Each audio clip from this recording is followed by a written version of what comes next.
Sure. How are you, Jam?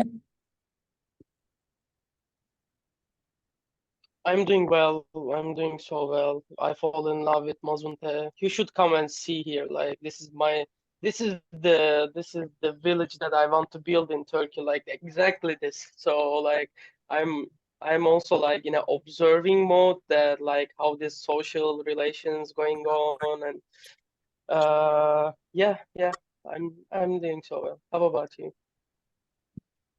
I'm doing good. Happy to be here with you guys. Hitting the end almost. It's the ninth step of the alchemy guide. It's our 11th call today. Um, so yeah, we came a long way. So on Tuesday we're gonna have our last call, our wrap-up call. I kind of get used to the structure, having okay. Of having a Tuesday and Thursday with you guys, and then the day before preparing for that. But yep, hopefully see some of you in Tulum in a month or so.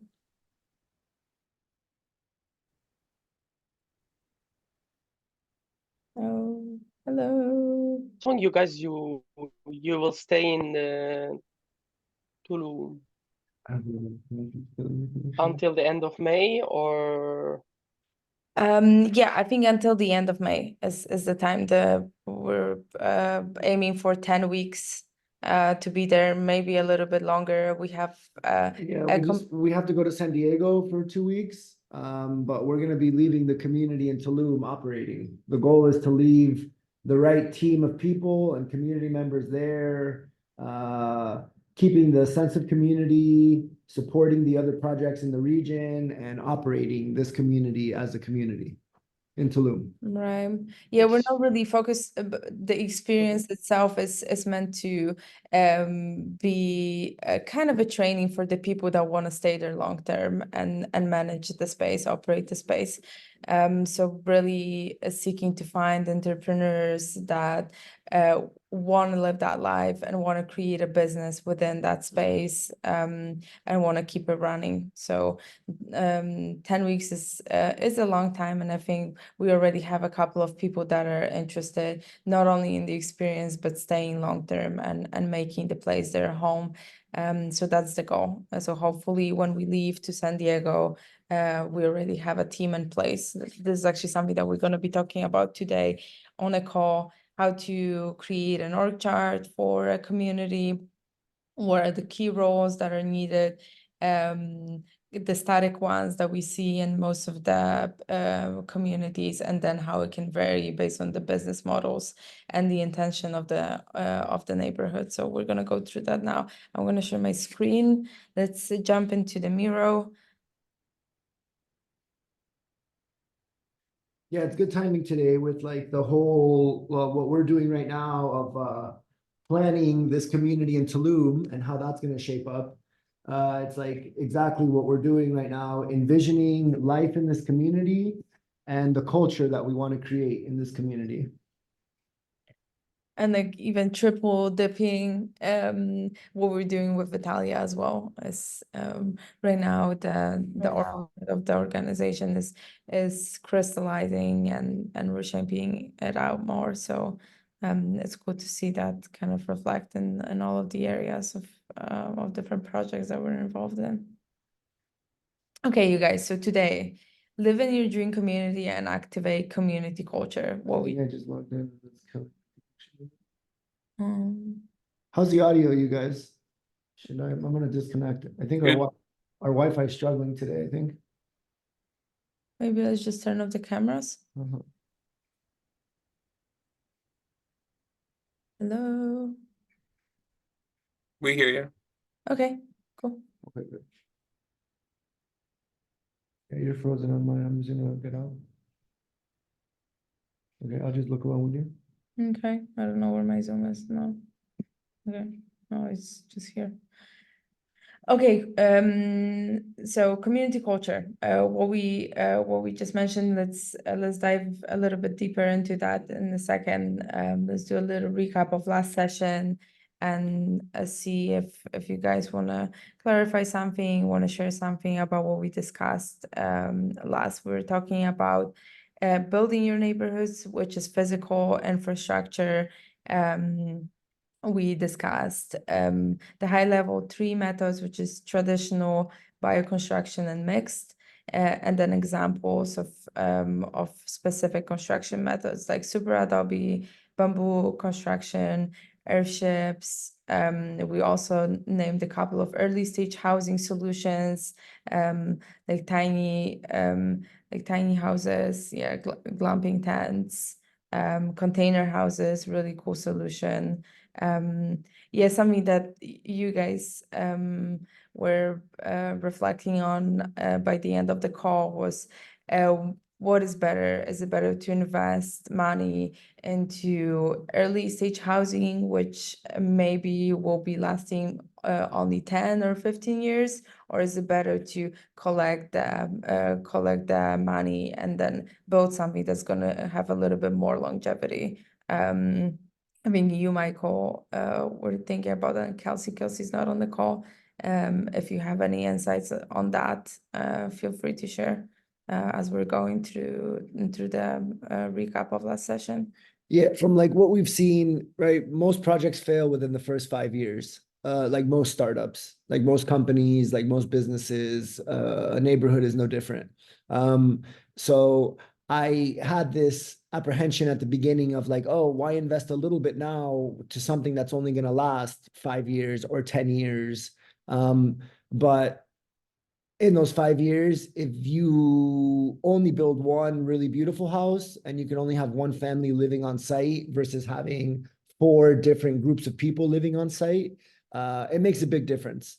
This is why, like in our experience, the early stage housing solution wins out every time so far, right? In Tulum, for example, there's only one operating, functioning community where people are living collectively and doing the community thing. And the only reason they did it is because the guy set up glamping tents from the get-go, because he designs them and he builds them. So he had an advantage. But yeah, early stage housing is so key. We're seeing it with 2 projects right now that have a lot of potential. One's huge, one's medium sized, but because nobody lives there, there is no community. It's just a big piece of land with some roads. One of them even has empty houses, but no one wants to be the first one to live there that built these like expensive, beautiful $300,000, $400,000 houses. They don't want to move in because no one else lives there. So it's really a, kind of like chicken or egg problem. Yeah, and also gives you more exposure for your business model, whether it's real estate, selling pieces of land. It's really hard to do that if you don't have the first lure for the community members. And so setting up early stage housing as an experience brings people in and also creates more alignment in between the community members, right? Like when you're buying a raw piece of land, we probably have a different idea than when you're actually living among the people that will be your neighbors for a little bit of a longer time. So yeah, my vote would go as well for the early stage housing. You can definitely think about early stage housing that is a little bit more durable and has more longevity to not renew the investment, but probably will be a little bit more costly, and some things always will need to be changed. So yeah, kind of the chicken or egg problem. I like to use the analogy when we talk to vision holders and land projects that right, Nike doesn't sell you a sneaker. They sell you a woman running on the mountain at sunrise, and then at the end it says Nike. They sell you the lifestyle. A community you can look at very much the same. It's much harder to sell someone a raw piece of land or a piece of property in the middle of nowhere with nobody around. compared to a person arriving to 10, 15 people living on site, doing a little bit of farming, having a community dinner, hosting a dance or a talking circle every Thursday, and seeing the community live. They can imagine themselves in that place. And that is for me as a marketer, as an entrepreneur, that is the business hook that really, really turns over potential community members joining your project. And this is essentially what the first version of Regen Tribe formed up to be, was a lifestyle marketing agency where we would show up to a project and be this pioneer community, our team of like 3 or 4 people at that point, and host the initial community arriving and creating the first resemblance of community for investors and other community members to get motivated. That's how we raised money for the first project we were a part of, and how the second community lab was in Tulum that is now sold out and full, the place. They don't have any more spaces at Ixchel in Tulum, which is awesome news. When we were there, it was empty. They had no bookings. A lot of that is from the content of people seeing a thriving community in a place. Also some legal situations that got fixed for him, which was great. Right, sell the lifestyle, sell the experience so people can imagine themselves there, and housing really facilitates that again. Mm-hmm. Okay. Now that I sat down, I can say something. I'm off the street, so now it's less noisy. The last project that I was in, I think a great way also for like facilitating just like cost wise when you're in the early stages,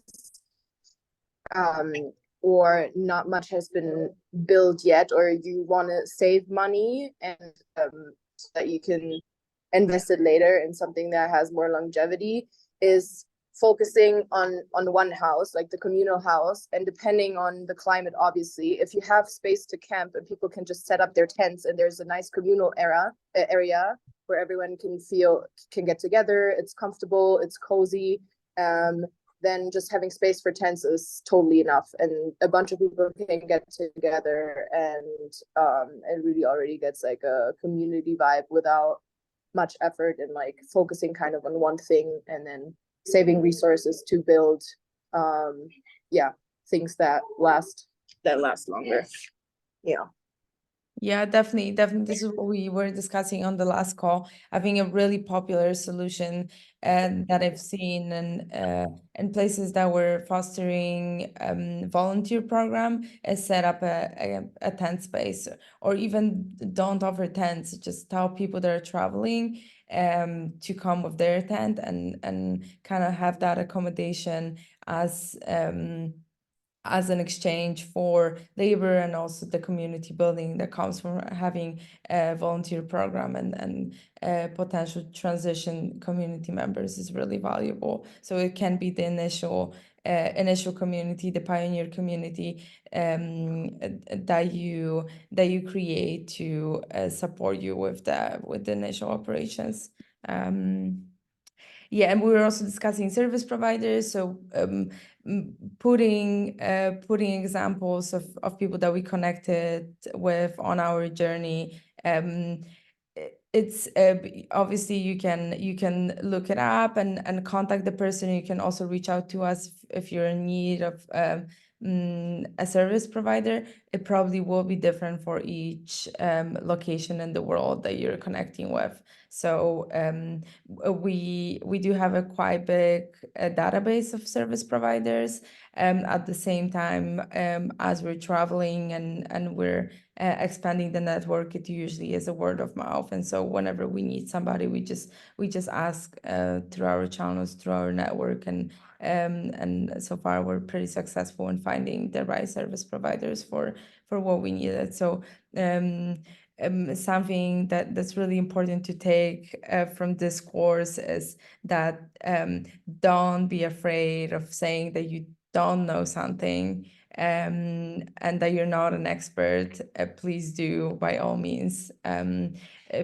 What your power is the connection to the network and understanding of the holistic process. And so all the specific things that need to be done will probably be handled by service providers or professionals.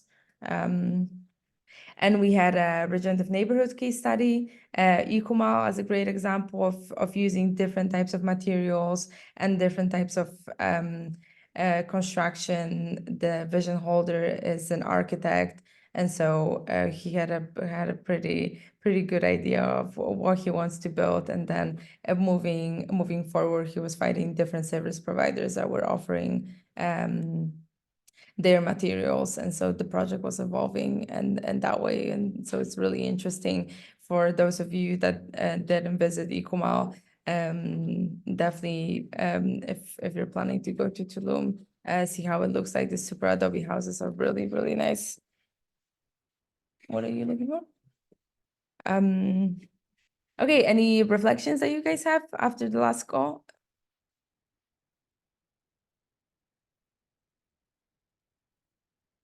The reflection is that the value at the beginning stages is more in the people being there than there is in the structures or final structures being there. So that's why early stage housing is so valuable, because it provides a place for people to be and facilitates the real value, the people, the humans being there. Yeah, super agree.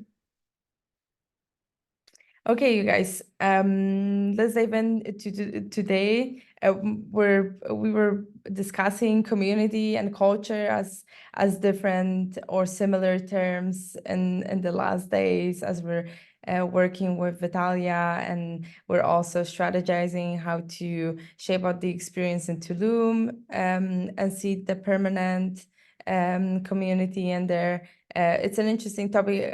I'm curious to know if what is the difference for you between community and culture? How would you define community, and how would you define culture with that lens? What is culture for you? Culture is how people live, how people interact, what they do. Okay. It's the how people live and be. Okay, I like that. Okay, culture. Community. People live, and then community is Culture, though. people. Community is the people that are connected by the culture that they share. Okay, that's good. One big part is values. Culture. One thing is values that goes for culture. Yeah, for culture, use how you, I mean, it's just like giving some examples of basically what Michael said. How you resolve conflict, like what are the dynamics within the group. Yeah, that the community chooses to share to live together. Yeah, I agree with that. For me, culture are the practices and interactions between people, and then community are the humans that interact. If they don't interact, it's not a community. So I like putting it in a way. A community is people connected through culture. Any other insights that it's just a spontaneous question because we've been talking about it these days. So I was curious to know. We're a bit considering binding community and culture, and thinking, are these two separate things, and they are, but they mingle with each other. Okay, cool, you guys. So today we're coming back to the community culture canvas. I don't know if you remember, we were doing that at one of the first workshops.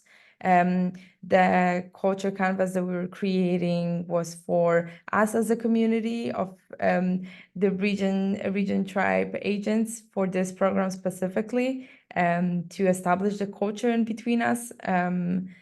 And how we interact, what are the practices, what are the values in that community. Today we're going to be doing a little bit of a different approach to that. We're going to be brainstorming the LAMP project in Tulum, and for it as an experience of 10 weeks with the intention of setting a permanent plan for the space. And so I know some of you are interested to come and to collaborate on that project. That makes us really excited, and also makes us think, okay, how are we gonna live together? How will our everyday look like in the community? And so let's refresh a little bit the framework of the community culture canvas. We're starting from the heart, from the middle, which is the purpose and the values. The purpose you can consider as our big why. What is the intention? Why are we coming together? And then we go to priorities, which is we choose environment over comfort, for example. It's either or. I think it's really important to think in these categories when we're making decisions, because every time we make a decision, we're choosing something over something. And it kind of switched my mind a little bit when I was thinking about it. It is true. I never considered it in that way, and so it puts a little bit more value on any decision that we're making, which is really important in community settings. Then we have our rituals. It can be a dance ritual. It can be eating together, whatever we choose. Feedback. How do we give feedback and receive feedback in a community? Really important. I think it's one of the biggest values of being in a community, is that you're constantly exposed to feedback from others that keeps you growing. Psychological safety. What do we need to create psychological safety for individuals and the collective? And then behaviors. What kind of behaviors do we encourage and invite? And then what behaviors are no-go, and we don't want to see them in our community. And then meetings, decision making, and norms and rules. Here you have an example of our community culture canvas that we did as a community living together in Tulum. It was Oscar, me, Nicole, Michael, and sometimes we had guests coming. So this is something that we've been creating in a time of 2 weeks, 3 weeks, kind of randomly collecting thoughts about all these topics and putting it into one big package. And then this is us as people that are co-living, also working together. It probably would be a little bit different now. So it's good to review the community culture canvas regularly in your community as you receive new members, also as they're, obviously there's an evolution of the project at all times. Can you describe what a human Sunday is? Sorry? What is a human Sunday? Human Sunday, it's a chill Sunday, just being humans. I think sometimes we're like, oh, let's just be humans together, referring to, okay, let's take the business hat off, and let's be 100% human. with Okay. each other, which obviously we're aiming to cultivate also in business settings. At the same time, it's a different dynamic when you're you know, you have your operations hat and you want to get something done, and it's different when you just don't have that on your mind at all, and then you're like in a melty mode where you want to connect and be human together. Yeah, I saw you light up when you started talking about human Sundays. Yeah. I can tell you Yeah. like Yeah, right now I would actually change that. I like having a week where I do what I want. And so, for example, I considered yesterday having a human day where it was, you know, kind of like melty and flowing through my day and not really getting so many things done. And then I would feel completely fine working on Sunday whenever I feel like it. But it's good to have at least 1 or 2 days scheduled in the week to kind of remind yourself that, okay, slow down a little bit. Okay, you guys, any questions before we dive in into filling in our community culture canvas? are we gonna start a fresh one? Yeah, we're gonna start a fresh one because the last one that we were doing was more for us being a digital community of agents where we're meeting 2 times a week, and this is the container that we're creating. And right now we're talking more about creating a LAN project together, coming for the 10-week experience. You know, maybe some of you will not be participating, but just putting on that hat. The intention is to see the permanent location in that space and in that retreat center. So thinking about that, putting yourself in these shoes, even if you're not coming, I think it's even a more valuable experience, because if you're talking to a vision holder, you don't necessarily know how it is to live in their community. You have to have the ability to put yourself in their shoes and imagine how it is, and kind of guide them through that process as you're guiding yourself. So Okay. that's As a temporary seed community, does that the purpose in the center of this chart, or are we looking for like a wider purpose still than the micro intention of being there for 10 weeks? yeah, we can add something in values as the purpose. I would put seeding a permanent, a mid, and like semi-permanent, because we also don't know what will happen to the space. Maybe it's gonna be taken over by somebody in that community, which is also an open option, kind of by the project with the infrastructure that's there. So do we need to plant a seed of a longer term purpose for the semi-permanent community that will live there beyond the 10 weeks? Do we Yes. need to come up with a more No, I think that's a great one. Also, I think the purpose is supposed to be a little bit dreamy. It's your big why. At the same time, it's good to narrow down certain things, right? Like we could put like, oh, you know, live in nature, or like change the world by living in nature and connecting with others. It's not really helpful for the specific intention of that experience, right? So you can create a community culture canvas even for one project of yours within a bigger project, and it would also work. So I think it's good to narrow it down when you can plan. Okay. So what if we planted the seed for this community to be like an entrepreneurial haven, or like a business entrepreneur park kind of I space. love I love that. Okay. So not even plant a seed, create a an park, community park.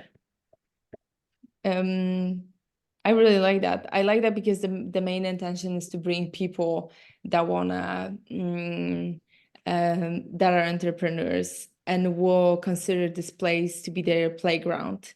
Like, okay, Perfect. I have this offering. Okay, cool. I love that one. Any objections from other community members? Does anyone object to a playful entrepreneurial community? Terrible idea. No, we're good. Okay. Agreed. Okay, cool. Okay, so let's start adding the values. Like values, I just heard you say playfulness. I'm adding it. Creativity. Creativity. Okay, feel free to type in All right. authenticity. That's great. I'm gonna give you a moment to do that, you guys. I gotta go to the bathroom real quick, but feel free to post the values underneath.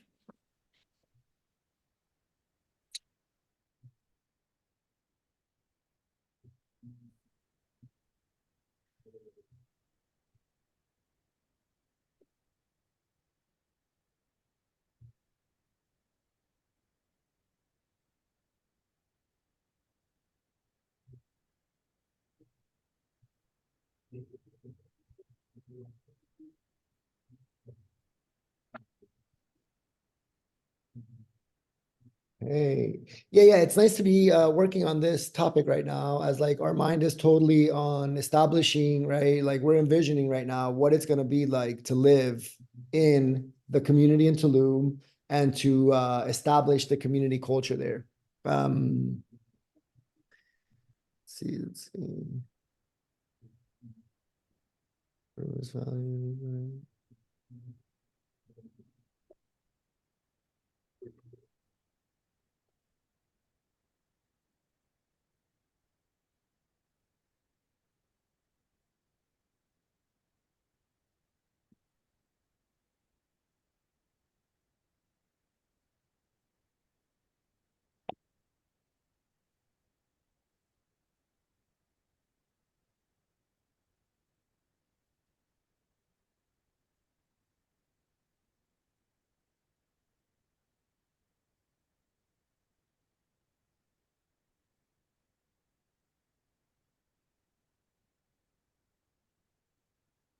what is the like the big high level of this community?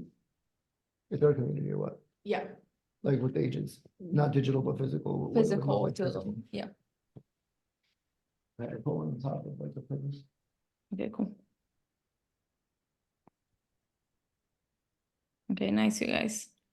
Yeah, my thing is just not loading. So weird. Yeah, that's fucking so weird. Okay, let's dive into priorities. As you're wrapping up, what do we choose over something else? What do you see as a priority of that community? In a format, choosing X over X.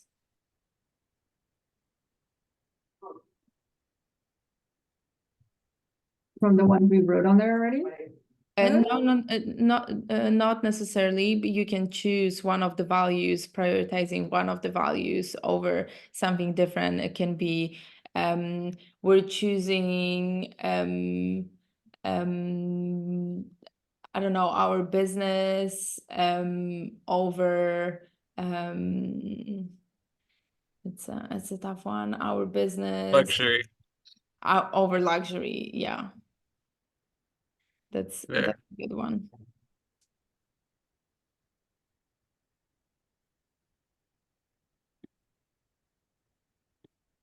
We're choosing community connection. over Money. over not individual. Profit. Yeah, it can be that. It can be that. Putting Your that. choice. It's our choice, right? It's our choice. Would you choose community connection over profit? Let's say you have a community circle at 7, but you also have a meeting with an investor at 7. What do you choose? It's a good question. Right? It's Or do you schedule your investor meetings around community meetings? yeah, right. And be good with your schedule.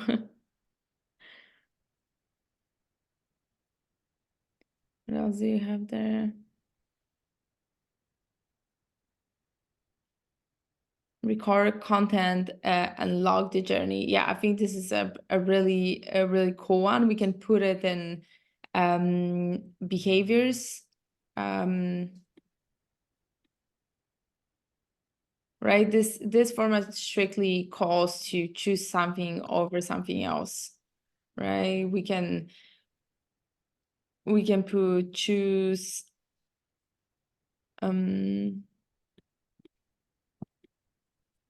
choose environment,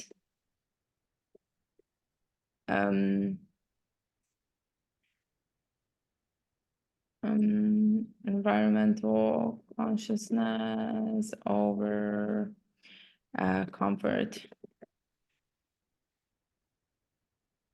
right? Maybe in this particular place we don't have an AC, but let's say we have a fan and the fan is using crazy amounts of electricity. Maybe we will be a little bit more comfortable with the heat and we'll get used to it a little bit more because we want to be conscious of that topic.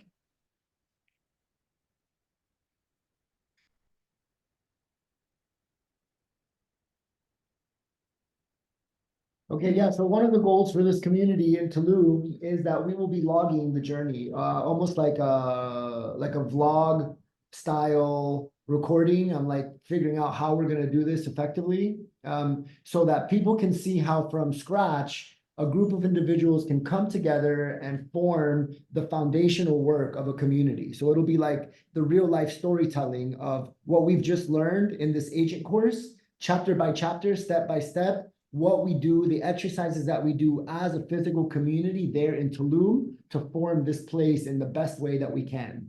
Everything from the culture canvas to business models to governance and all the things that we've discussed in the last couple of weeks, you guys. So that'll be kind of like, again, an invitation to you guys as you're part of the agent course to tune in. If you're there, of course, you'll be there in the mix.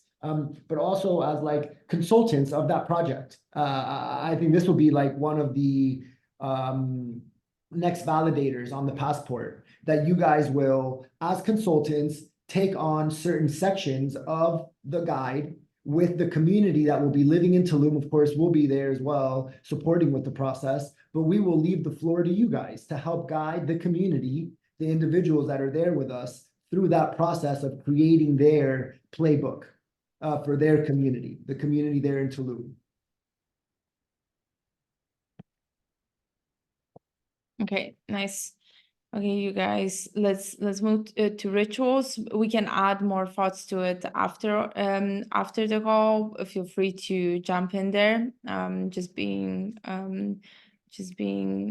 cautious of the time that we have, so we can go through the org chart a little bit later. I think this is a really valuable experience, not only for working with vision holders, also for your own purpose and for your own business, right? Community is a startup, and so it is valuable to divide it into departments and projects and create really clear roles with clear responsibilities for community members, and of course they can mingle with each other, and they might change, but it serves clarity, especially for the new community members. So we'll dive into that. Okay, rituals. For me, a big ritual is cooking and sharing a meal together. I think it's a big connection time for a lot of people. It's a beautiful ritual for me.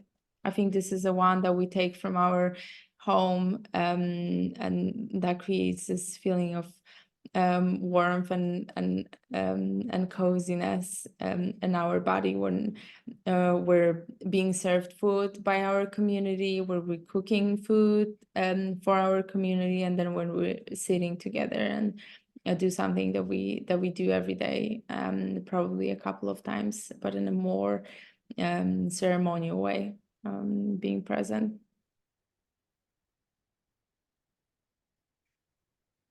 Okay, full moon, new moon, that's a good one. Circle moments of present connection. Okay, circling, that's a really good one. Communal movement practices, great. Here, weekly well-being check-in, that's a good one as well. We can also, I'm gonna copy it and paste it into meetings.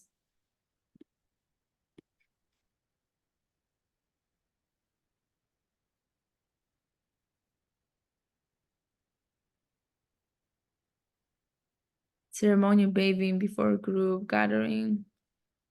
Dinner ceremony, that's nice. I would love to have a Turkish bath in my I know. Let's bring the hammam. Yeah, bring the hammam magic. So good. Chen, you make sure you bring that. Yeah, right, Jam. We're counting on you here. You're our hammam mate. I'm adding it to the org chart you're in. That's part of your responsibilities. It's a major one.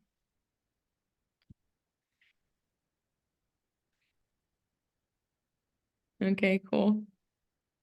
Yeah, I think this rituals involving acts of services and taking care of other people, like cooking or bathing each other, are beautiful. Again, I think this is just coded in our existence when we're bathed by our parents, or maybe we're not, and we're lacking that type of connection. I think it's beautiful.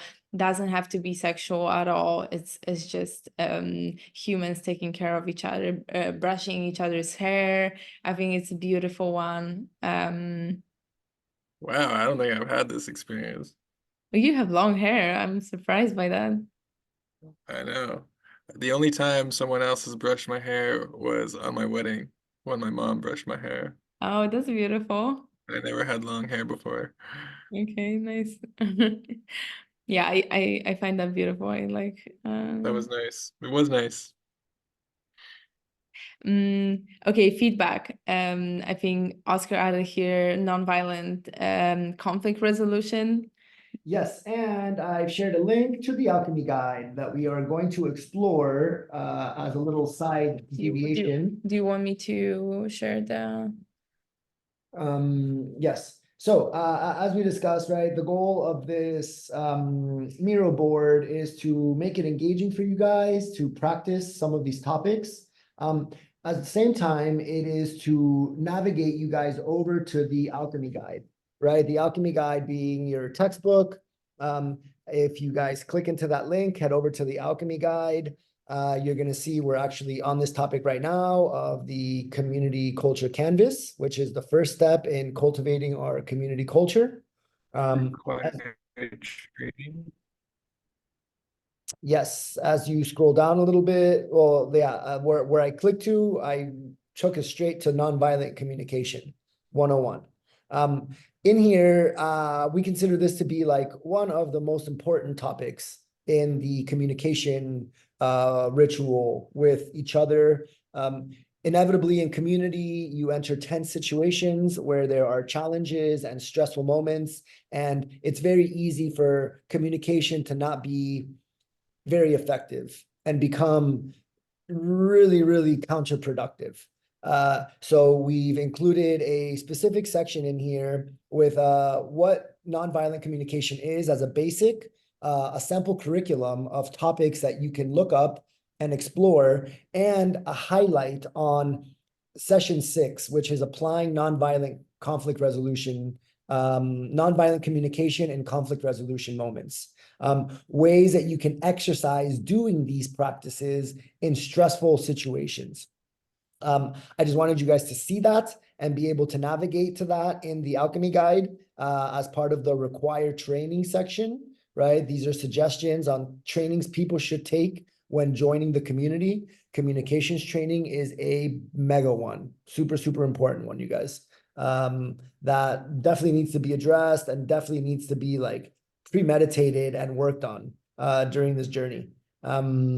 So just wanted you guys to know that's in there. We'll go through it a bit more. I would say the main points of nonviolent communication. Well, I think we're included where in the mirror board. Oh, it's on the mural. Okay, you made a thing for it. Yeah. Where is it? Oh, I'm looking at the wrong one. Let's see. Okay, right, that's the next one. That's right, we were going to know, but okay, that's fine. Okay. Cool, you guys. So feedback, how do we give feedback to each other? Also, how do we receive feedback, right? So, so any practices that we cultivate when it comes to that. What do we have here? Facebook, I've been to show or something like that. Okay, that's a good one. I would say important is like sensitive feedback, sensitive / personal feedback given initially one-on-one. Right, we can get really defensive when we're being approached by a group of people, and I think that's not a way to go to actually have a valuable conversation. So just being mindful of that, and that this touches on the topic of psychological safety. If there's a personal feedback in my direction, I wouldn't like to be approached by 10 people. Probably it would be good to have a conversation one-on-one, or maybe with the group of people that I feel really comfortable with, and then possibly discuss that in a circle with the community if it touches on everybody. I would say in priorities I'm gonna direct feedback over gossiping. Yeah, speaking directly to the person.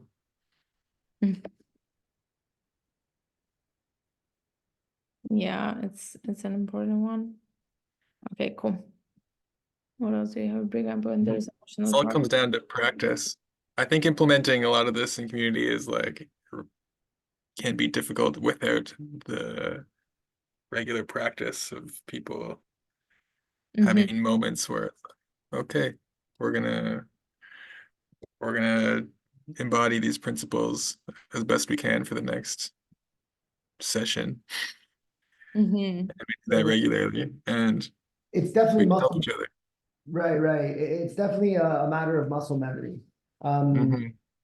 Like creating, let's say, immersive situations where you are role playing, where one person is expressing something and the other person gets a emotional neutral scenario where they can practice asking in the right way and sharing in the right way is really important. It's actually one of the exercises that's outlined in this nonviolent communication, conflict resolution series of exercises.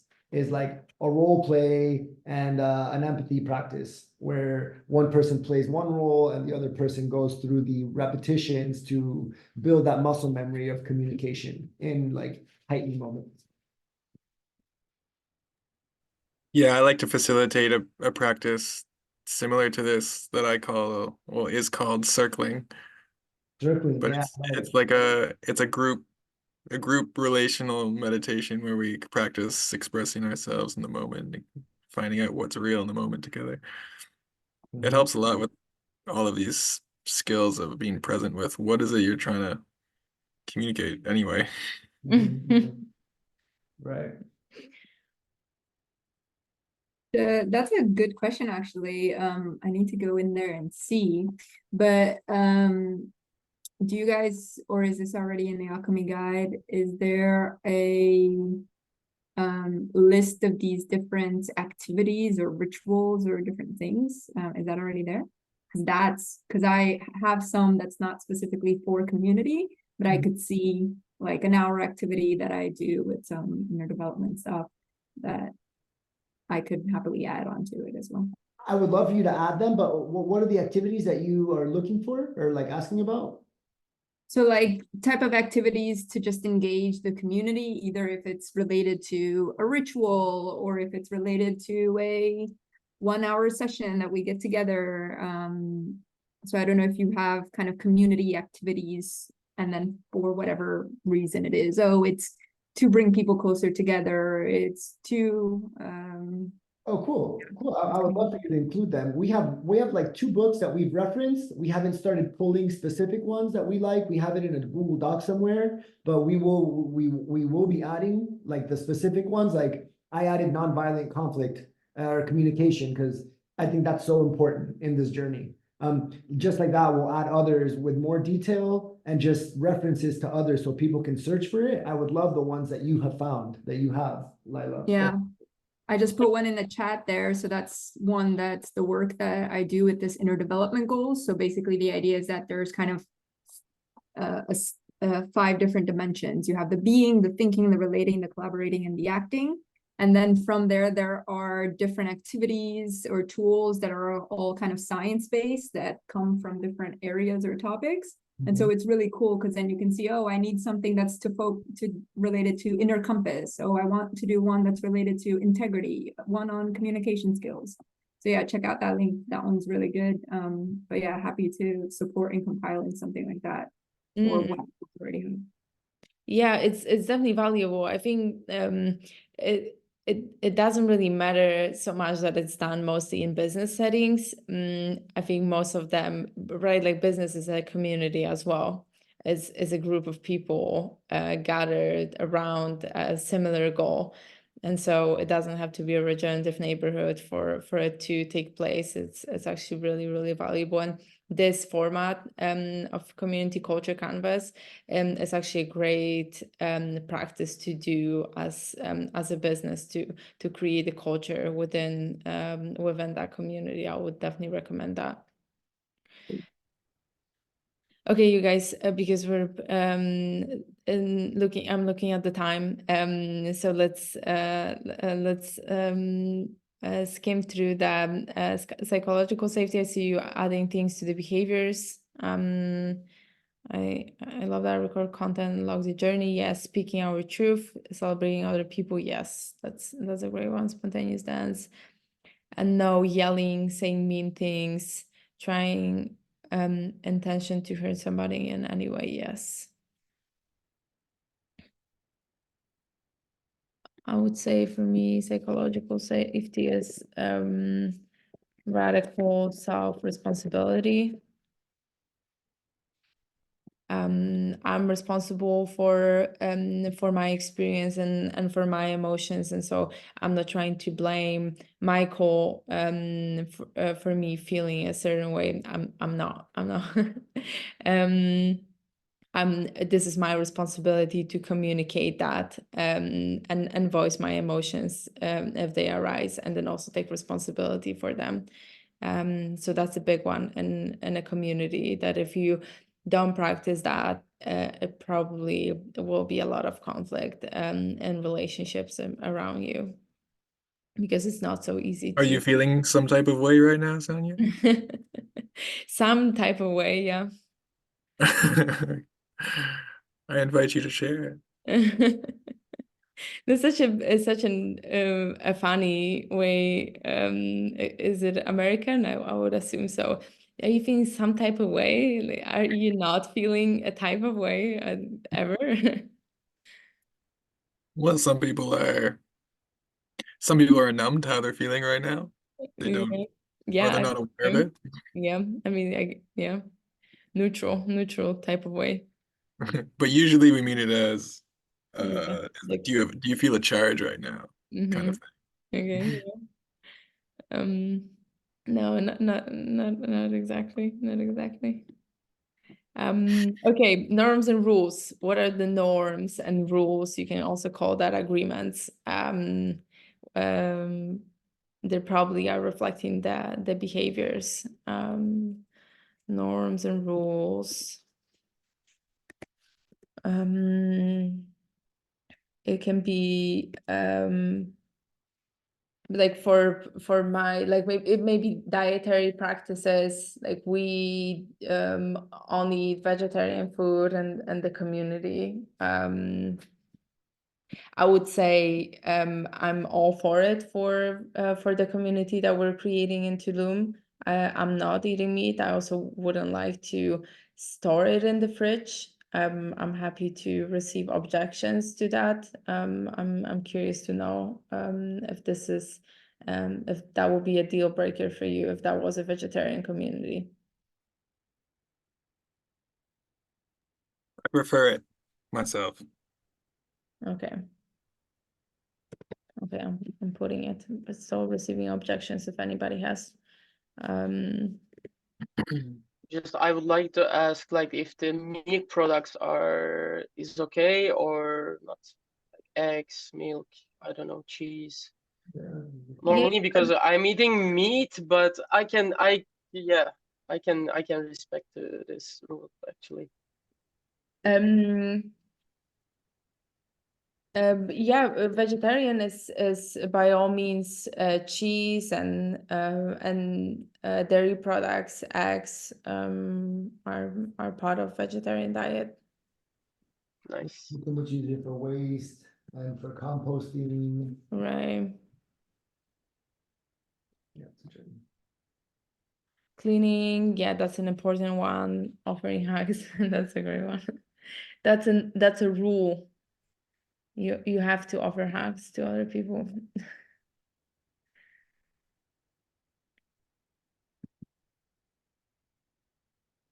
Okay, leave things and Lots of kitchen practices here.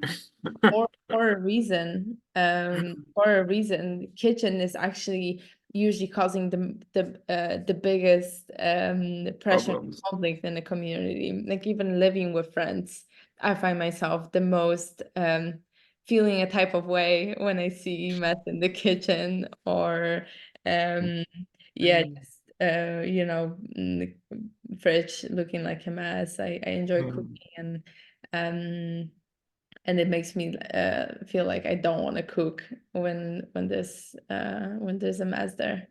Yeah. Also, it's just safety.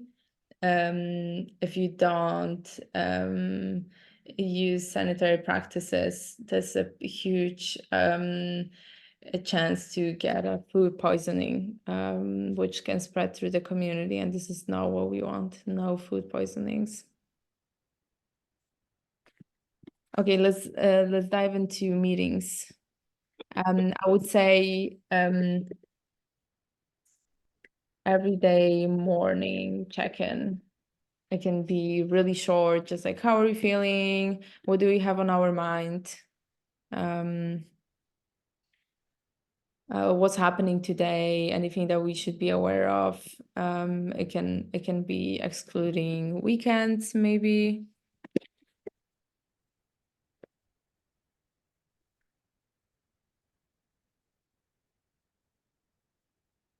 Morning check-in. Yeah, morning check-in. Okay. Is there an evening checkout?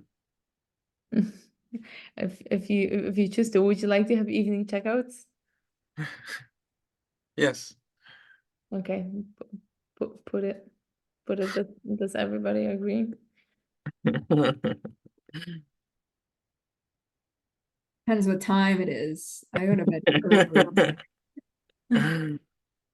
All right. Would you like to amend the proposal? I think if it's just a message on if there's evening checkouts, if there is an issue. So for it to be aligned the next day. If everything's well, not necessary. So then it's just if there's an issue, deal with it now. Yeah, deal with it first thing morning. Everybody's aware.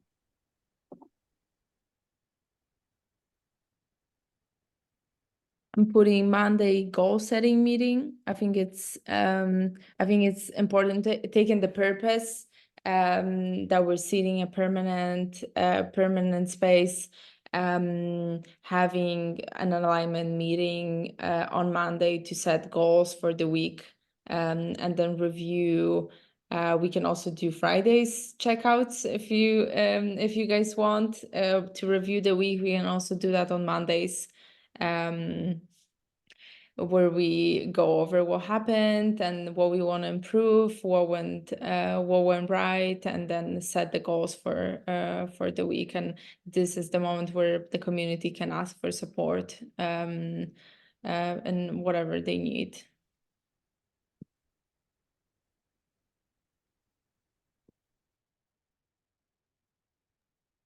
This is great. I'm gonna take a quick bio break. Okay, yeah, let's take a bio break, you guys. Let's take a bio break, all of us, and then let's come back and let's rock it. Okay, bio break. Yeah. 25? 25.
So Cem, where are you right now? And where's this special village?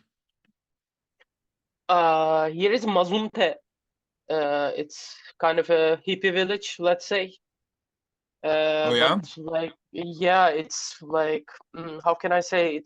The life is very simple here, and there are so many talented people just coming and offering so many workshops. It's kind of a touristic place at the same time, but which makes, how can I say, like financially survive. Yeah. So it's just in the coast. There are beautiful bays, beaches, and there are some little neighborhoods like there is Mazunte, San Agustinillo, Zipolite, and it's 1 hour driving to Puerto Escondido. But in Mazunte there are just two main streets, and yeah. You in Turkey or Portugal? Sorry. You in Turkey No, or it's in Mexico. It's in Mexico. Mexico? Yeah. Yeah, Azunte? Mexico. They beat us Where there. have you been, Michael? I don't know.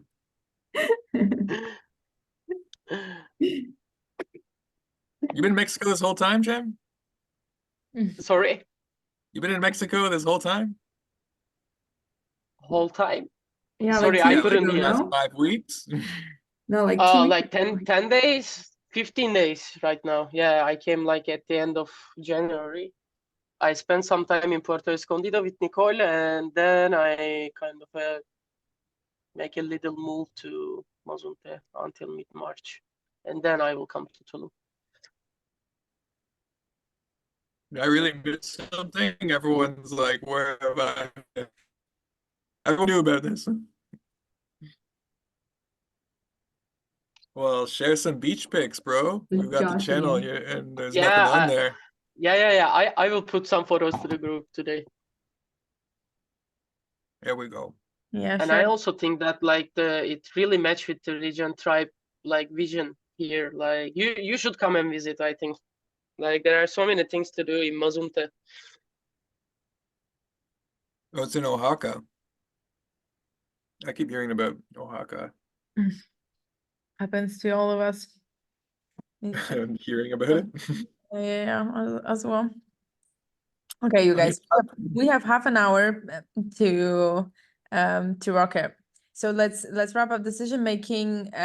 What do you think the decision making process should be for the community? The king makes the final say. I object. Yeah, I object You unless want to be the I'm the queen, do you? king. Mm, What's your objection? yeah, I'm more about distributed leadership than a king and a queen. How I'm diplomatic. gonna be honest here. I would say sociocracy is pretty cool. Like meritocracy is probably pretty effective for a community of entrepreneurs. What are your thoughts on that?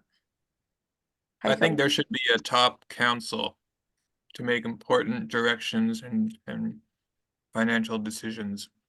Okay. How big should the council be? Anyone have experience with good council sizes? Or like this idea or not? I think 5 is an optimal size of a council. Yeah, I've been hearing groups of 5 doing well. Okay. Any objections to a council? Oh, all good.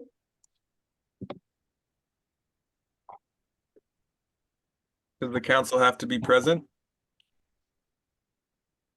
physically? I don't think so.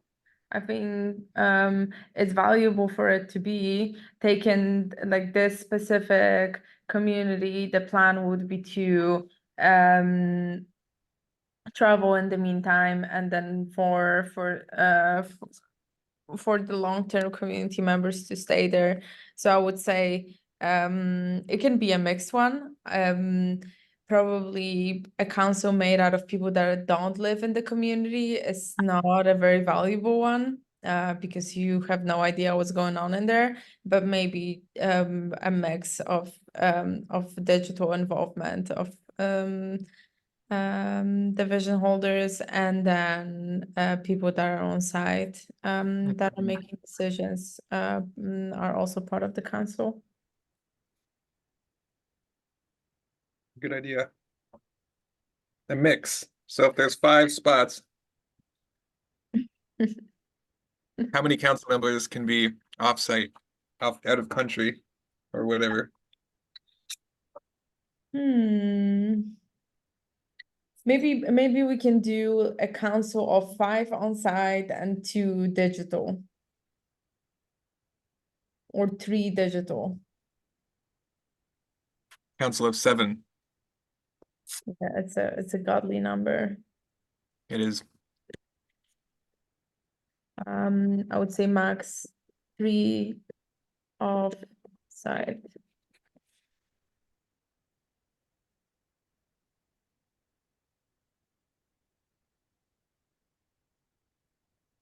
I can see Jen putting physical presence plus sweat equity equals power of vote. That's a good one. Yeah, definitely. Like how involved are you? Sweat. Okay, good. Yeah, I love that. Just sweat equity, or what about financial equity? Yeah, I would say financial as well. So just, we're talking just equity here. Sweat plus. So. Yeah.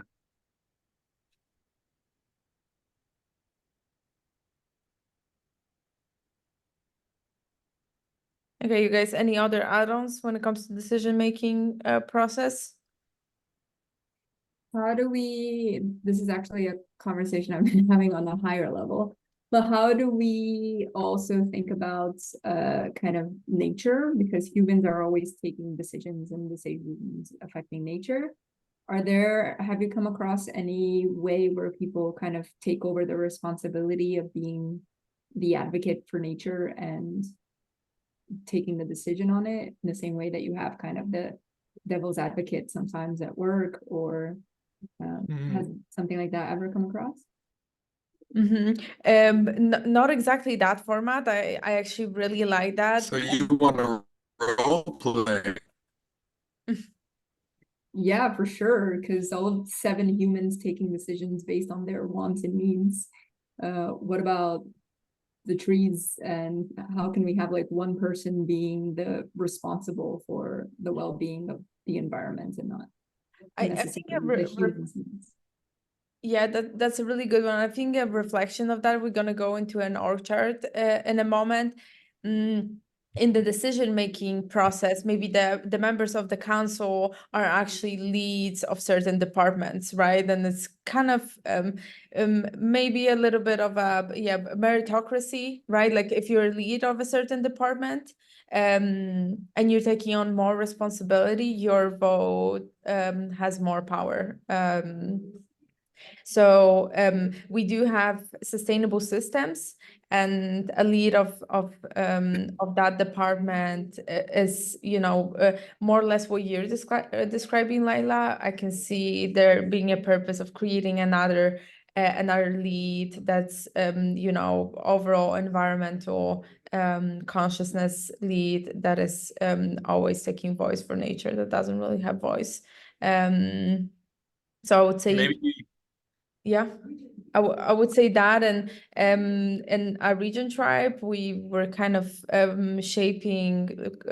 combining different governance models into something that works for us right now, which is kind of meritocracy, kind of holacracy, that each lead of the department, depending on how how important the department is has different amount of votes. So let's say sustainable, like out of 50 votes, sustainable systems will have 10 votes. And then, you know, obviously they have a little bit more of a decision. So just like thinking about the council, I would say leads of the departments are the members of the council, right? Like if you're responsible, then you probably have a good idea of what's happening, and you also have more decision-making power over a person that's just contributing to the department, not necessarily taking any responsibility or is not taken accountable. But yeah, I really like that add-on, Laila. I think it's a good one.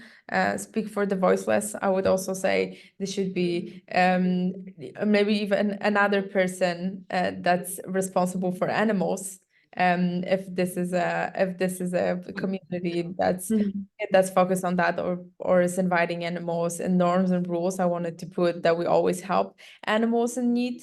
Whenever they need that, I can foresee it happened to me multiple times already, where I would find a stray dog and I would take care of it, and one of the communities that we were staying in, that was a problem, and we couldn't keep the dog because of the rules, because of the agreements, and so that wasn't a match for me. That wouldn't be a match for me long term.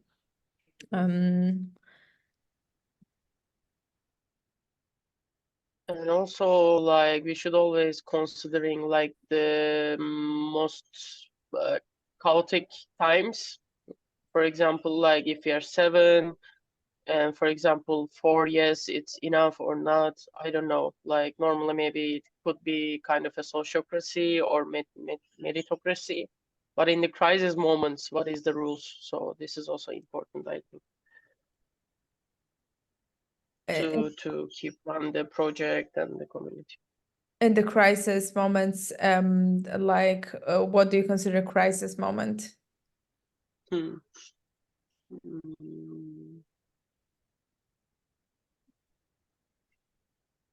I don't know. I was just thinking the worst case scenario. Yeah, Like a hurricane? but I was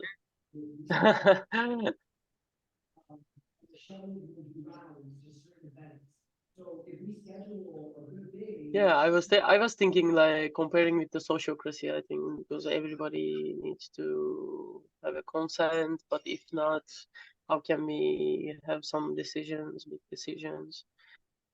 So yeah. Okay, cool. Yeah, it's good to consider that. I think the purpose of a decision-making process is that it works both in moments of success. For example, when we receive external funds, and what do we do with that money, as well as what happens in the moment of crisis where there's conflict or natural disaster, or you know, some external factors that affect the community, or internal factors. What happens if we need to expel one of the community members for whatever reason? Under what circumstances are we doing that? And then what is the process? Who has what vote?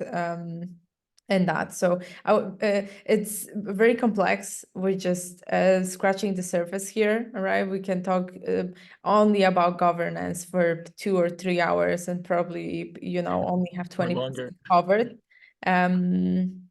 So yeah, but this is a good start. I really like that. When we arrive on site, we're probably gonna have these conversations more and shape it out. So that's a good beginning of that.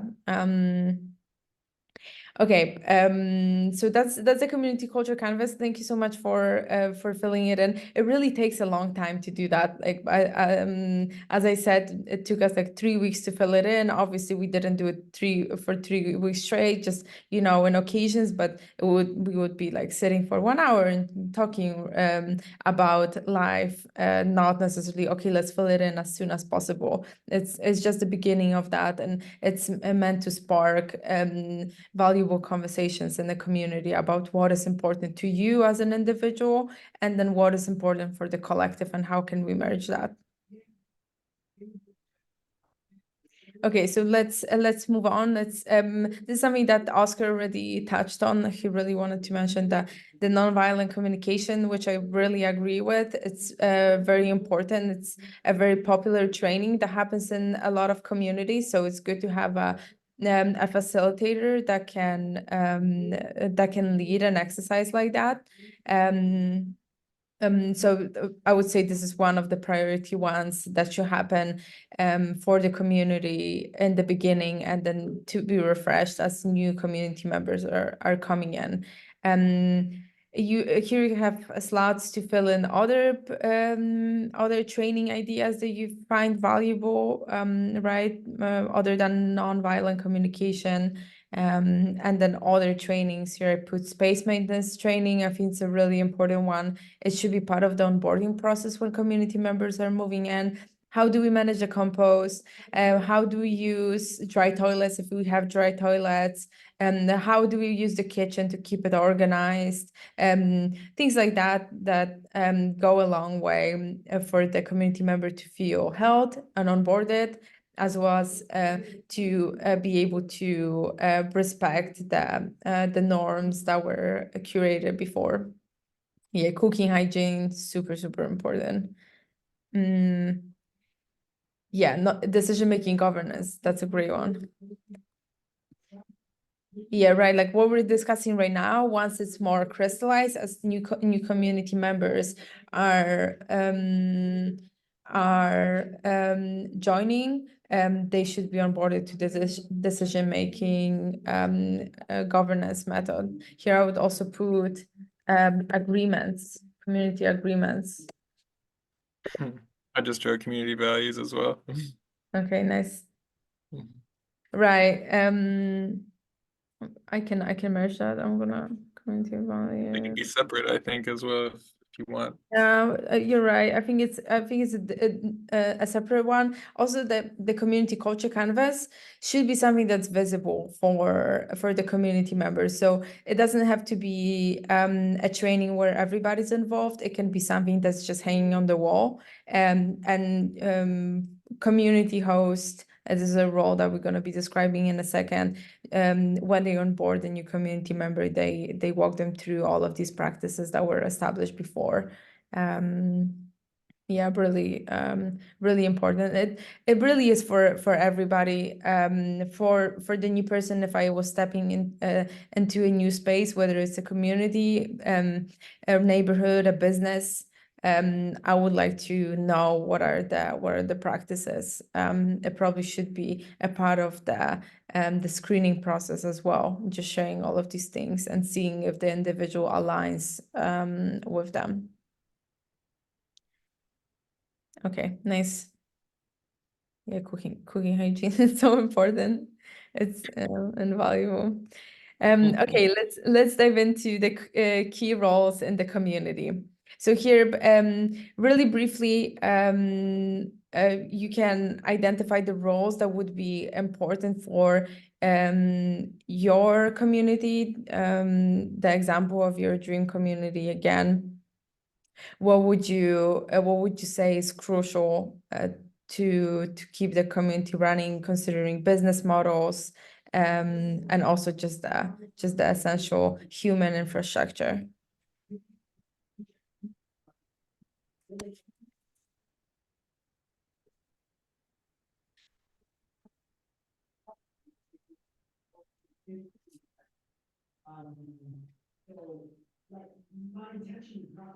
If you, Laila, you can put the sustainability guardian, the person that's responsible for making sure that nature is respected at all times. I really like that.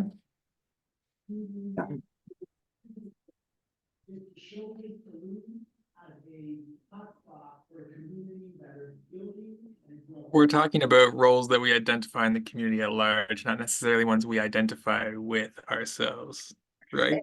Yeah. In the community, it's impossible for you for To do you them to all. all these roles, and not your mental capacity wise. Maybe you're really talented in all of these things and you have a knack for them.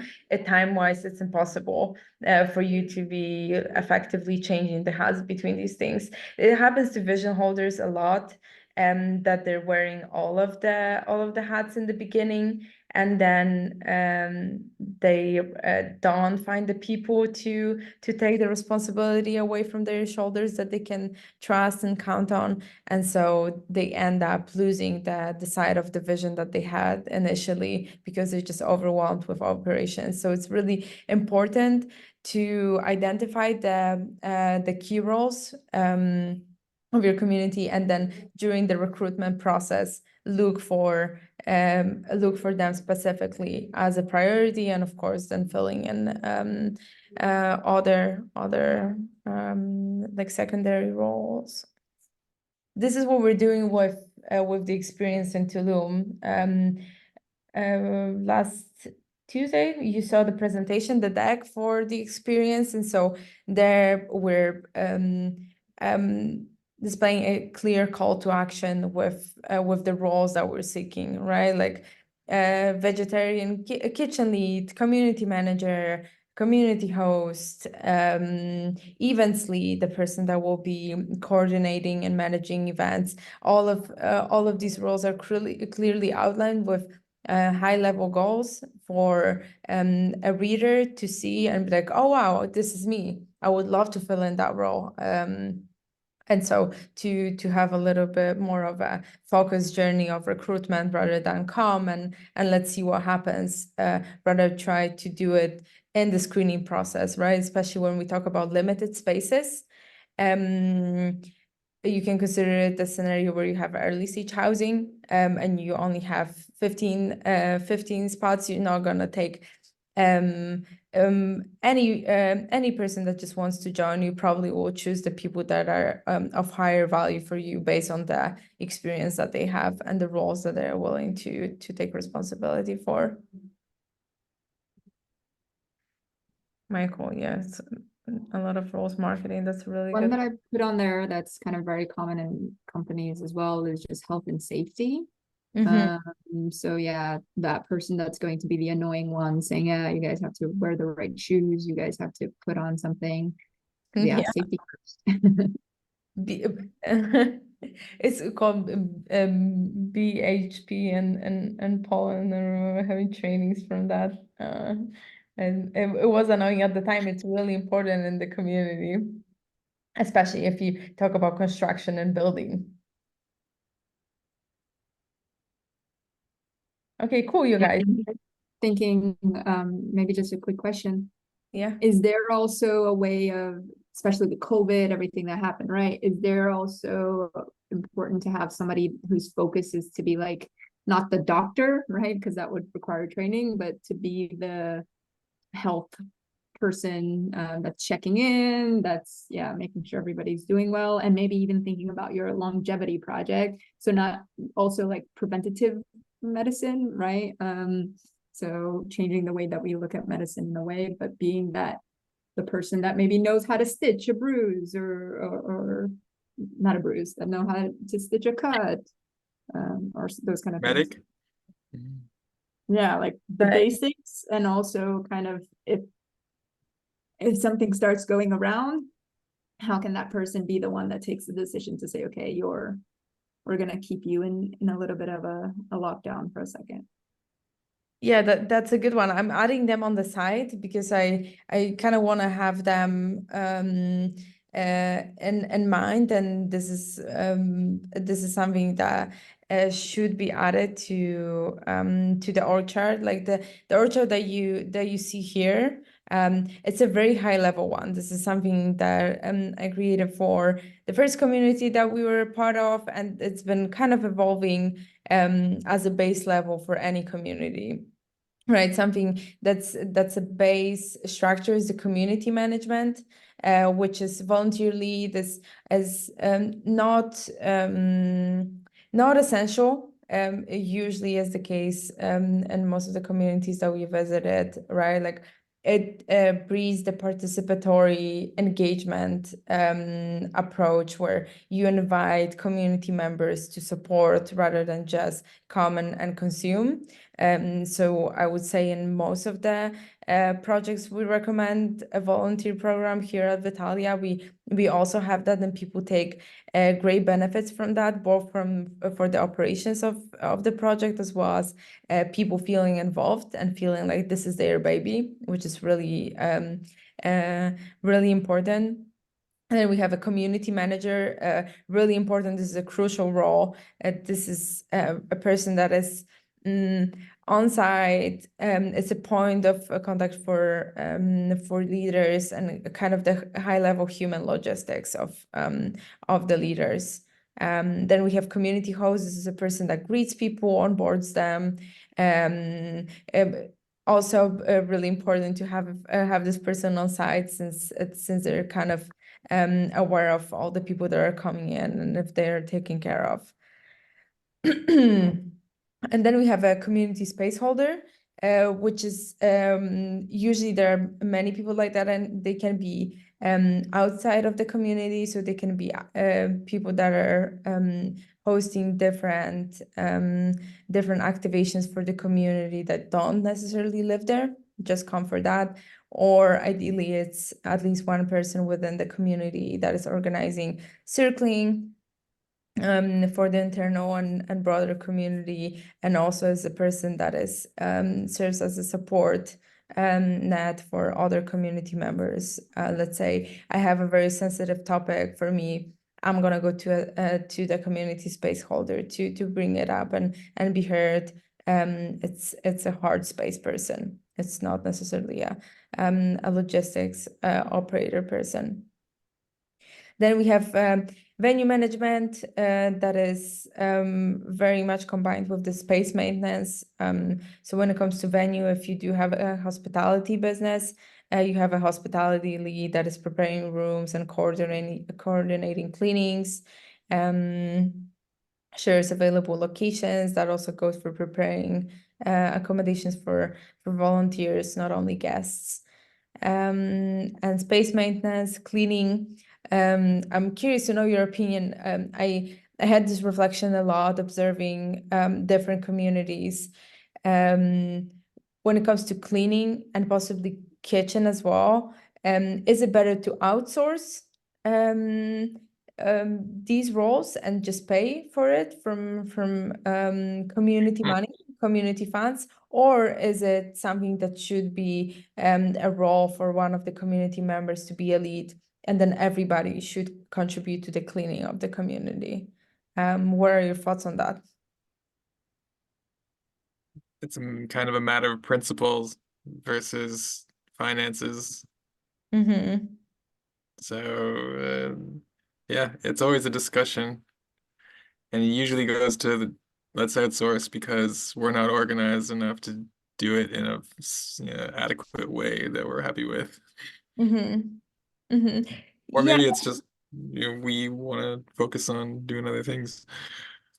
Right. I think this there are different types of people in the community, right? And some people are more in the thought space, right? Thought workers that are working, let's say, digitally and doing a lot of operations that and strategy strictly connected to their brains. And there are people that are manual labor workers, right? And there's nothing wrong with that. This is and they a person can be both.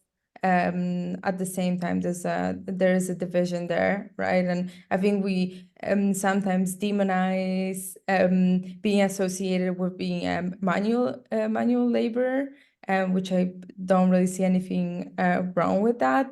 At the same time, it's good to identify that, and I think cleaning, it's more the manual labor, and you don't have to be skilled to do that kind of work. And so the thought is to outsource that, and it usually happens, and it takes the pressure away from the community, so the members can do more high level things. But it's also good to maybe create an exchange program for people that want to come and clean, and this is their work in the community. And again, there's nothing wrong with doing manual labor. It's just a different focus. And personally, I see my time better spent doing other things, and so I would probably outsource cleaning or create a program that facilitates people. Like, there's a lot of people that enjoy this type of work. I found this lady on Instagram that is cleaning houses for free because she loves it, and she's the happiest person ever.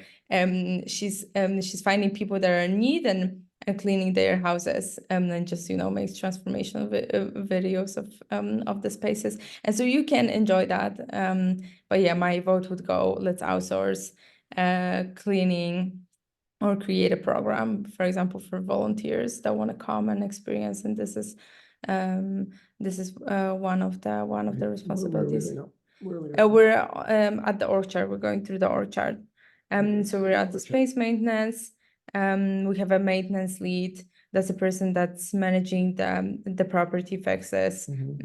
Also really important to have on site. With land projects, there's 20 different things that can go wrong in a day. The pipe is broken, sink doesn't work, there's no running water, and so on. And so it's really important to have that person. And then technology lead, it's Wi-Fi and connectivity issues, really important if we're talking about a community of entrepreneurs, possibly using their laptops quite a lot in the day. I would say that's a big goal, to have connectivity all day long. And then dancing with the space maintenance, we have sustainable systems. A person that's a lead of that can be a maintenance lead. And this person is responsible for all of the sustainable systems. If they're pretty complex, you can divide all of them. So you can have an energy lead and water lead and waste management lead and then permaculture lead. But in a smaller community, it can be one person that's responsible for that. And I would say, Laila, for what you said about having a sustainability guardian, that could be that person that always makes sure that we're taking care of the water, that we're respecting the waste management system, that we have energy, a clean energy, and the permaculture side is flourishing. I'm gonna add the add-ons that you mentioned next to it. Lila's just left. Oh, okay. Okay, Laila, we're grateful for you. Thank you for adding that sustainability Thank you, guardian. Gabriel. That's a good one. Okay, and marketing and outreach, marketing / social media manager, really, really important to be sharing the journey and creating content, organizing content, and then sharing it through different channels, and a content creator. So it can be done by different community members. A format that I'm thinking for the Tulum experience, maybe having a Google Drive where everybody just dumps their content, and there might be one person that edits that and synthesizes that into something that's valuable and can be shared. We can brainstorm that. But marketing is a really important one. Also, when you run a hospitality business, to be able to document the spaces, and share them based on the availability with people, super key. And then kitchen management. So a kitchen lead is a person, really, if you do run a kitchen, if you don't leave it to be self-arranged for different community members, it's one of the most important roles in the community. A person that is overlooking the process of cooking, making sure the sanitary practices are in place, making shopping lists, creating menus, just managing the ratios of the food, right? Like making sure that we're getting enough protein in the day, that we're, you know, like the food is not strictly just carbs. This is something that happened in one of the communities, and I think it should be managed by somebody. And then cooking varies.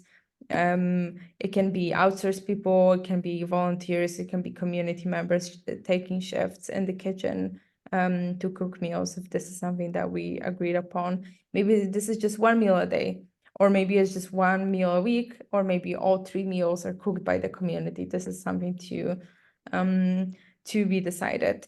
So yeah, this is high level, the org chart that we created, and for different projects that we're working with, it's a little bit different, right? For example, Vitalia as a community will have a different bubble here called the lab. And then they will have a lead of the lab, and then different people that are involved in that project, since this is one of the most important ones here, and so on, based on the business models and the intention. The org chart will vary, and so it's fully customizable, right? Like for Vitalia right now, the sustainable systems are not really here, so that wouldn't be present. So yeah, this is the format. Anything that you guys would like to add? Laila shared security lead, medical support, sustainability guardian. Any other roles that you see should be present here, you find really important? Keeping in mind that this is a base level community land project or org chart.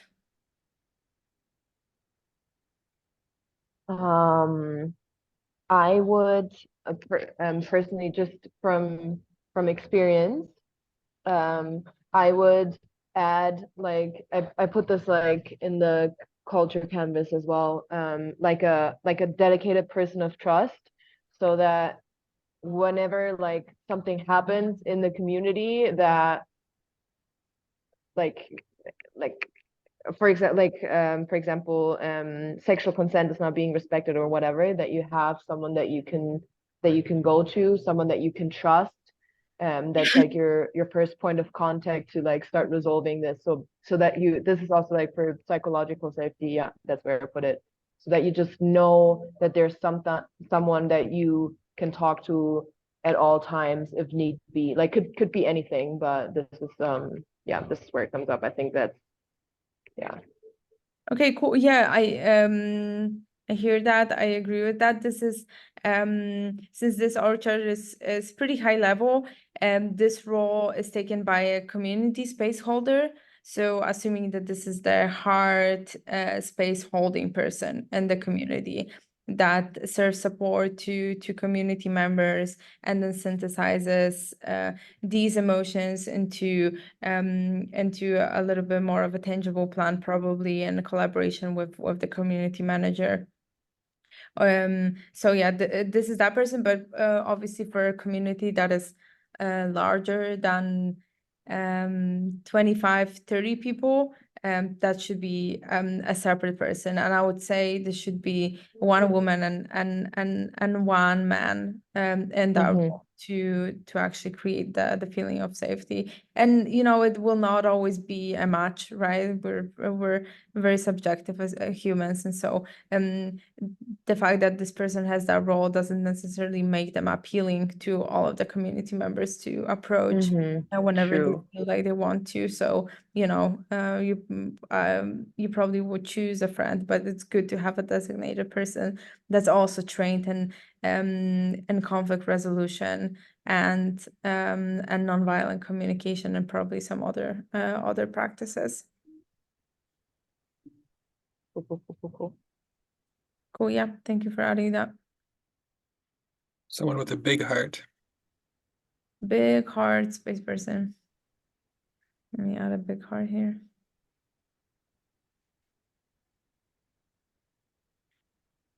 Okay. Anything that you wanted to add, Oscar, to the org chart conversation? We're going to be wrapping up. Yeah.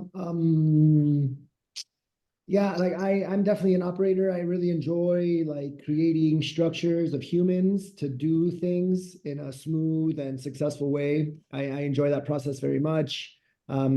This to me is one of the most important parts of the community, that everyone knows what they're doing, how they're doing it, and who they can count on for support or for confirmation of stuff. I added some details actually just now in the trainings of like trainings that are important to do. I added a few categories, one of them being operational and logistic trainings, so that everyone knows like the protocol and the procedure.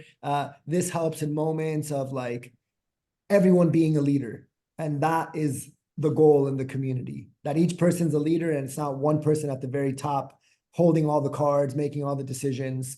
So a good structure and good documentation of the process really, really helps. Makes your community operate more autonomously, right? Without any bottlenecks. And that to me is one of the most important things of living in your dream community, right? I want to live in a community, but I don't want to have to hold all the weight. I want everyone to be a leader and all of us to check in with each other when it's needed and to be autonomous when it's really clear. So this will be a lot of what we implement during our time in Tulum. How we set up that structure, who is in that structure. We'll be hosting casting calls and roles for people that want to step into different roles. One suggestion is that everyone tries out each one of the roles in the community, so they can explore a little bit what that responsibility is like. So when they are on the other side of listening to someone in that role, they know, oh, wow, it was tough to coordinate people. Let me help with the coordination, or let me at least be there. So a lot of little experiments that we can work on and we'll be working on. It's exciting to have a physical place to put all this stuff into practice. Yeah, something also that I realized during that call is we're gonna be adding a little bit more content to the Community Alchemy guide, as Laila was mentioning, adding from her side more different formats of activities. We also have a bunch of that in our drive, and so I'm going to share with you on the group chat later a link to our offering as an agency, as consultants to a project. We have 3 different phases, which is understanding, optimizing, and activating. And the activating phase is as offering different frameworks and workshops as we are on site. And so putting that in the Alchemy guide for everybody to grab and maybe host themselves, right? Like some of you guys, maybe as you're working as consultants with vision holders, will feel called to facilitate, right? Like I think you, Michael, you have a knack for that and some experience. So probably your edge as a consultant will also be for this step, hey, I can facilitate this circling for your community, just so you see the format. Or I can facilitate nonviolent communication training for your community, right? Like this is a high level process that's really valuable to understand both for you and for the vision holder in the process. And also you're encouraged to rabbit hole on any of the topics that you feel called to, right? Like maybe this will be legal topics and you will be more knowledgeable about that, and that will be your edge as a consultant. Or maybe it will be creating the community culture and facilitation, or maybe something different. So yeah, we're going to be adding a little bit of that. I'm going to send you the proposal that is kind of a template proposal for the projects that we're working with, offering different frameworks, and then it's obviously customized based on an example. I'm going to send you the Vitalia one just so you see more or less how it's looking like. Okay, you guys, any closing thoughts?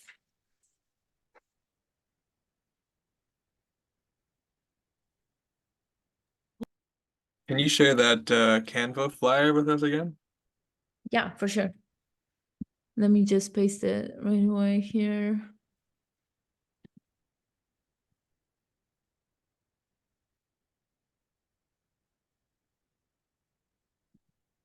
I'm gonna post it in the chat here, and I'm gonna post it in our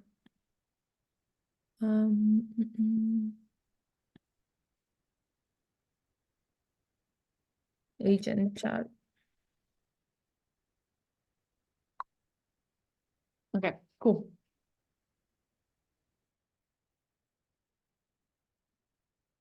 Oh, and homework for you guys to do. Please find one project. I remember we were talking about that a couple of times before.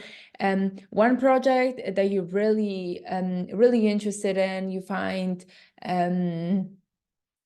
successful in some ways, innovative, anything that draws your attention. Please choose one project, or maybe 2 or 3, it can be more, that you're interested in. And on the next session, we will be uploading them to the Tribes platform. I'm also really interested to see what your lens and what you find interesting in projects, right? There's a whole range of them. And I think even within our team, we have, as individuals, a draw to different land projects for different reasons. Probably, you know, the places that we would like to live in. So yeah, choose 1, 2, 3. That if you were to move into a community space right now, this would be the project.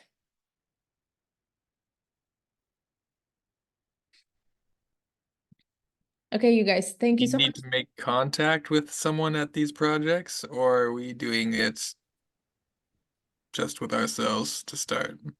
You can if you you can if you want to. For now, just choose. And we can chat about it. We can chat about it on the next session. So choose ideally the one that's not on the Tribes platform, and maybe choose the ones from the Tribes platform that you find interesting, and maybe you would like to move into as well. But yeah, it can be both.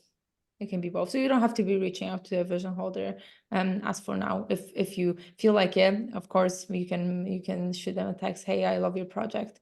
I was actually doing an exercise for this agent training program that I'm doing, and I was supposed to choose one neighborhood that I would like to live in, and I chose yours. I think that would be obviously a beautiful message for them, but no requirement from our side to text them or call them as for now. Great. Nice. Okay, you guys, thank you so much for a beautiful call today. See you. It's going to be our last call next Tuesday.